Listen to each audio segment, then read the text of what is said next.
Aprueba el Congreso la reforma financiera. México con el nivel más bajo de pensiones de la OCDE. Aumentan facultades del IFAI. Nevadas colapsan el tráfico aéreo en Estados Unidos. Uso de redes sociales desplaza a correo electrónico. Buenos días, bienvenidos a El Financiero Noticias. Vamos con la información. En el Senado de la República se aprobó la reforma financiera antes de la medianoche y sin cambios sustanciales. Esta reforma fortalecerá el sistema financiero en su conjunto. Blanca Becerril, nuestra reportera, estuvo ahí. Blanca, cuéntanos, ¿cómo fue este debate? Pues mira, Gabriela, fue un debate muy amplio que más o menos duró casi 12 horas porque empezó como a las 11, como a las 12 del día y terminó minutos antes de las 11 de la noche, donde las diferentes fracciones parlamentarias, pues obviamente unas en contra y otra a favor de esta reforma, que la Cámara de Diputados le hizo 500 modificaciones al documento inicial que mandó el Ejecutivo Federal. Y esto, Gabriela, para fortalecer y robustecer más al sistema financiero y también ampliar el crédito. Pero sobre esto, Gabriela, nos habla el presidente de la Comisión de Hacienda y Crédito Público en el Senado de la República, el senador José Francisco Yuna. Si quieres, escuchamos qué fue lo que nos dijo. Un sector financiero con un marco regulatorio sólido puede generar una sana intermediación financiera, efectividad en la política monetaria, impedir disrupciones económicas, evitar fugas de capital e inversiones, así como soslayar el pago de costos fiscales relacionados con la asistencia económica de instituciones con problemas financieros. Pues, Gabriela, de las reservas se presentaron 147 reservas de las 7 fracciones parlamentarias en la Cámara de Senadores, pero quien más presentó reservas fue el Partido de la Revolución Democrática, el PRD, con la senadora Dolores Padierna, quien ella decía que esta reforma financiera que se estaba discutiendo en el Senado de la República favorecía la extranjerización ilimitada en el sistema financiero y también favorecería que reviviera el rescate bancario. Pero sobre esto nos habla la senadora Dolores Padierna. Escuchamos. Se revive el marco normativo para preparar nuevos rescates de las instituciones financieras, bancos, casas de bolsa y grandes empresas con recursos públicos. La desregulación insta al desorden crediticio y propicia el riesgo sistémico. Y bueno, Blanca, ¿cuáles son los puntos principales de esta reforma? Pues mira, Gabri, son 3 iniciativas que modificaron 34 ordenamientos jurídicos y crearon una nueva ley. Si quieres, en el siguiente gráfico que vamos a ver, están más o menos los puntos más importantes. Entre ellos, y el principal, es que fortalecen a la Conducef, porque le dan más garantías y mayores atribuciones a la Conducef para defender a los usuarios de servicios financieros. También mejora las normas de la banca de desarrollo para ampliar a todos aquellos personas que no pueden acceder a un crédito de la banca comercial, pues la banca de desarrollo ya estará en posibilidades de prestarles. Se crea, lo que te comentaba, la ley para regular las agrupaciones financieras. También otro de los puntos de esta reforma que fue aprobada ya en el Senado de la República es que también flexibiliza las normas, como te lo comentaba, de la banca de desarrollo, crea un buró de entidades financieras, un consejo de estabilidad del sistema financiero, le da más herramientas al Banco de México para regular, Gabriela, algo muy importante, las comisiones bancarias. También eficiencia del mercado de valores y en un solo ordenamiento jurídico para la liquidación bancaria. Principalmente estos son los puntos de esta reforma financiera que alrededor de las 11 de la noche, pues ayer se aprobó en la Cámara de Senadores. Muy interesante. Y bueno, este proceso ya viene de Cámara de Diputados, ¿sí? Entonces toca irse al Ejecutivo para la publicación, sí, ¿cierto? Exactamente. La Cámara de Origen fue la Cámara de Diputados quien le hizo las 500 modificaciones al texto que envió el Ejecutivo Federal. Después estuvo en la Cámara de Senadores, donde varias comisiones le hicieron varias modificaciones a este dictamen que ayer fue aprobado. Y ahora lo que sigue, el turno que sigue de esta reforma financiera, es que se pasa al Ejecutivo Federal, porque no es una reforma constitucional, y automáticamente el Ejecutivo Federal la publicará en el Diario Oficial de la Federación para que al día siguiente pues ya entre en vigor esta reforma tan anhelada por el sistema financiero. Y de reacciones del Ejecutivo, ¿sí? ¿Qué puedes decirnos? Pues mira, anoche, momentos después de que la reforma financiera se aprobó en el Senado de la República, pues el presidente Enrique Peña Nieto, a través de su cuenta de Twitter,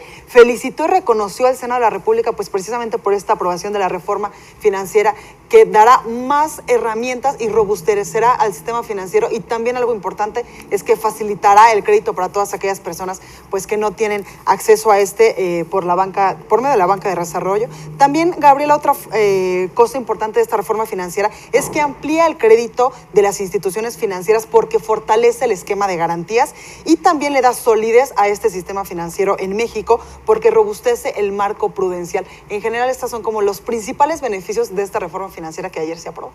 Gracias, Blanca. Buen día. Gracias, Gabriela, a ti. Y sobre este tema, el secretario de Hacienda, Luis Videgaray, aseguró que la aprobación de la reforma financiera provocará que haya una mayor competencia entre los bancos del país, permitiendo así a las empresas mexicanas tener mayores opciones para acceder a créditos.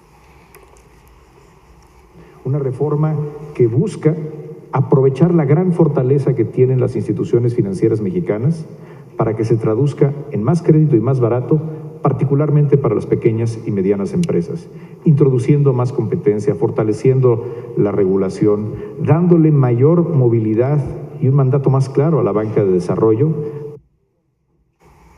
Y uno de los órganos reguladores que se fortalece con la nueva reforma financiera es la Comisión Nacional del Sistema de Ahorro para el Retiro, la CONSAR. Nos acompaña Carlos Ramírez Fuentes, presidente de este organismo. Carlos, bienvenido. Gabriela, muchas gracias por la oportunidad. Gracias a ti por estar aquí. Y bueno, ¿cómo aumenta la capacidad de sanción de la CONSAR frente a las Afores?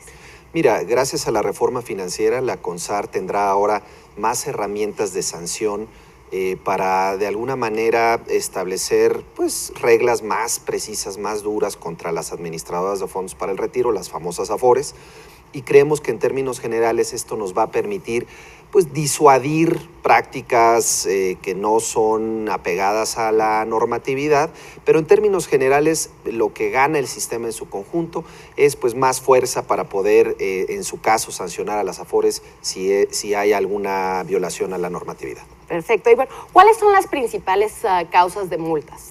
Mira, en términos generales, debo decirlo, no somos una entidad que multe demasiado, digamos. Las Afores, por lo general, y en estos 16 años del sistema, han sido entidades financieras bastante, llamémosle bien, comportadas.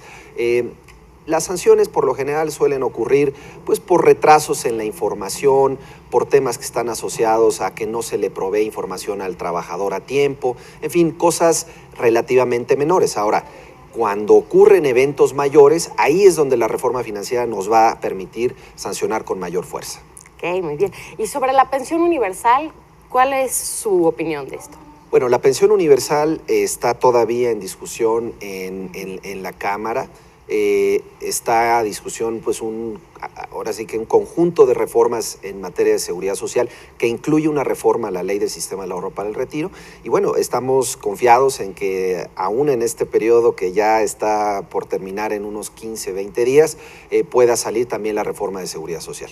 Ok, muy bien. Y el día de ayer la OCDE publicó un estudio sobre el panorama de las pensiones, donde dice que tan solo el 57.7% de la población activa de México está cotizando o está recibiendo las prestaciones de las Afores. ¿Qué están buscando hacer para mejorar esta cobertura? Tenemos dos problemas muy grandes en el sistema del ahorro para el retiro. Su baja cobertura, es decir, no le llega a todos los mexicanos el beneficio de estar en una Afore, porque estar en una Afore tiene grandes beneficios. Y por otro lado, tenemos el problema de que los que están en una Afore no están ahorrando lo suficiente, necesitan ahorrar más. Entonces, ¿qué estamos haciendo? Bueno, de entrada hay una reforma, como ya mencioné, en el Congreso, que de alguna manera busca ampliar la cobertura del sistema del ahorro para el retiro. Pero tenemos que indudablemente proponer pronto otra reforma que permita ampliar la cobertura, principalmente los trabajadores independientes, que son más de 12 millones de mexicanos que no están cotizando. Algo tenemos que hacer para que estos tengan incentivos a hacerlo. Y por supuesto la pensión universal cubre al resto de los mexicanos que por la razón que sea no están participando en la actividad formal de la economía y que de alguna manera los va a proteger en un futuro. Pero hay mucho por hacer y también el tema de las aportaciones bajas, que como ya mencioné, es un tema muy relevante. Sí, debemos hacer crecer estas aportaciones. Sin duda, estamos aportando relativamente poco y eso nos va a condenar a pensiones relativamente bajas de no elevar esta contribución. Okay. Y bueno, volviendo al estudio de la OCDE, aquí pusieron a México con una tasa de reemplazo muy baja, pero entre las asunciones que hicieron era que iban a tener unos rendimientos netos del 3.5%, que es considerablemente más bajo del que se tiene en las Afores aquí en México. Sí. Pero hablando sobre el régimen de inversión, ¿piensan flexibilizarlo más? Sin lugar a dudas. El régimen de inversión, que son las reglas de inversión de las Afores, en qué pueden invertir y en qué no, ha ido gradualmente ampliándose y flexibilizándose. Y las Afores hoy ya invierten en prácticamente todos los tipos de activos financieros que existen en el país e incluso en el extranjero.